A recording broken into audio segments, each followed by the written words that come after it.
we're going to be sharing with you the top 5 mistakes that you never, ever want to make in your immigration interview. And the 5th one is kind of weird, so definitely stick around till the end.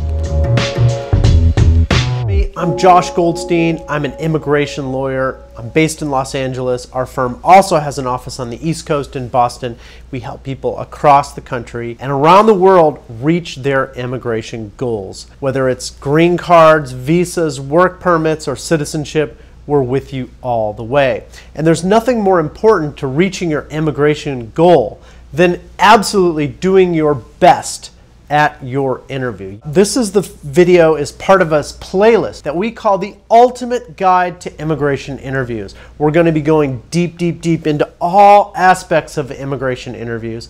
And today's video is about the top 5 mistakes that people make. The first mistake that people make is having the wrong mindset. Well, some people are so confident that they don't even prepare.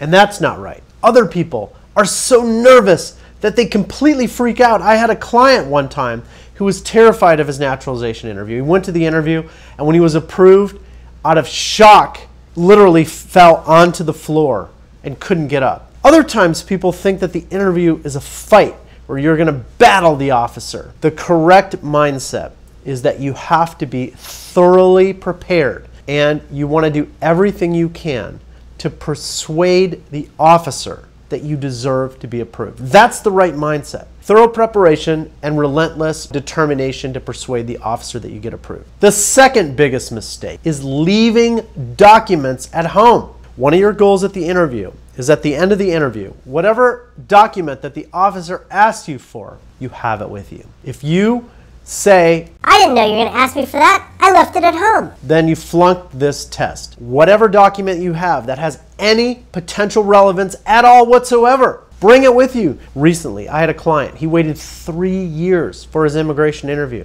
He called me right at the interview in a fit of panic. He said, "I left my birth certificate at home. I didn't know they needed my birth certificate. I thought they only needed my husband's birth certificate." And I calmed him down. But really the best thing would have been to bring the birth certificate with him. How do you know what documents need to be brought with you and what documents need to be left at home? When you have any doubt whatsoever, bring it with you. The third biggest mistake that people make is not reviewing their applications before the interview. Every single immigration case has an application. That's just the way it works, whether it's asylum or a visa or green card through marriage, whatever it is, their application. And at the interview, I can already tell you what the questions are. It's because I've been doing this a while, and I can tell you at the immigration interviews, what they do is they read to you the form that you filled out. What's your name? What's your address? What's your date of birth? What's your social security number? Line by line by line.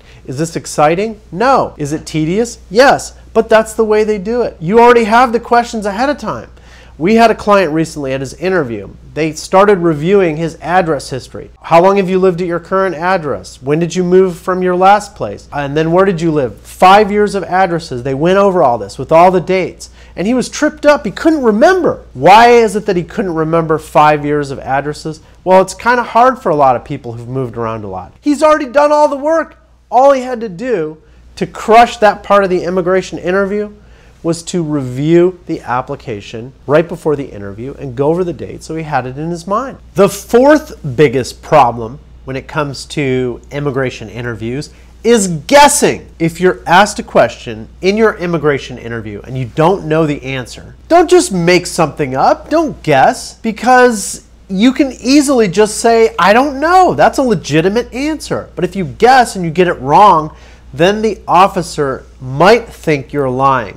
And if the officer thinks you're lying, you might need a waiver for fraud. Your case could be denied. Easy. Just say that you don't know if you don't know. The fifth biggest mistake that people make is not asking for a supervisor if things go crazy. It doesn't happen often, but it does happen, where things go bonkers crazy and the officer is just acting completely inappropriate, completely unprofessionally. Again, this is unusual, but I've had many circumstances where the officer just is asking questions or conducting him or herself in a way that is highly, highly unusual.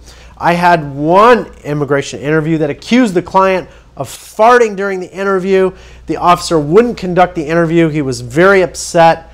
I have no idea what was going on, what happened, but the person had waited for almost 5 years for their interview. And if there was a fart, I mean, just open the damn window and do your job. And when the officer wouldn't conduct the interview, I said, I'm sorry, I'm not going to leave until I talk to the supervisor. You want to be firm but polite, not angry and defensive or accusatory. Just say, I would like to talk to a supervisor. That's what you have to do if things get weird, things get inappropriate. And when it comes time to ask for an officer, that's when it's extremely helpful to have an immigration attorney like me in the interview with you.